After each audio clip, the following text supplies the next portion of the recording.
ఈ సంవత్సరం ధనస్సు రాశి వారికి ఆదాయం 5, వ్యయం 5, రాజపూజ్యం 1, అవమానం 5. ధనస్సు రాశి వారికి ఈ సంవత్సరం చతుర్థ స్థానంలో శని, షష్టమ సప్తమ స్థానాలలో గురువు, చతుర్థ తృతీయ స్థానాలలో రాహువు, దశమ భాగ్యస్థానంలో కేతువు, రవిచంద్ర గ్రహాలు గురుశుక్ర మౌఢ్యములు ప్రధానమైన ఫలితాలను ఇస్తున్నాయి. ఆరోగ్య విషయంలో, ఉద్యోగ విషయంలో జాగ్రత్తలు అవసరం.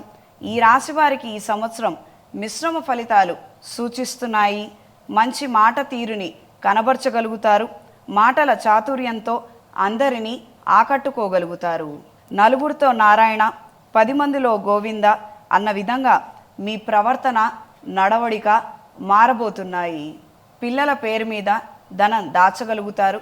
అర్ధాష్టమ శని ప్రభావం ప్రారంభమైనది.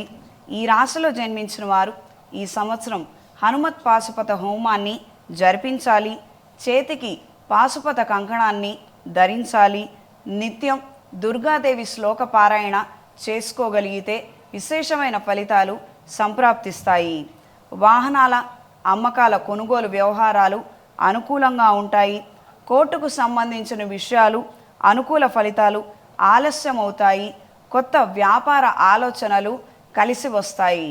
ఆర్థిక పరిస్థితి అంతంత మాత్రంగా ఉంటుంది. మనోనిబ్బరంతో ముందడుగు వేసి ముఖ్యమైన వ్యవహారాలను పూర్తి చేస్తారు. గృహం, స్థలం, పొలం కొనుగోలు ప్రయత్నాలు ఆలోచనలుగానే మిగిలిపోతాయి. కోపతాపాలకు దూరంగా ఉండండి. సంగీతం, సాహిత్యం పట్ల ఆకర్షితులవుతారు.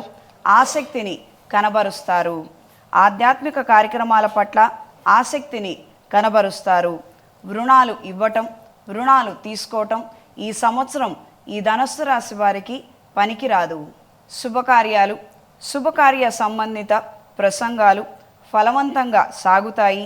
సహోదర సహోదరీ వర్గంతో మాట్లాడేటప్పుడు జాగ్రత్త వహించండి. విభేదాలు ఏర్పడే అవకాశం ఉంది. అప్రమత్తంగా ఉండండి.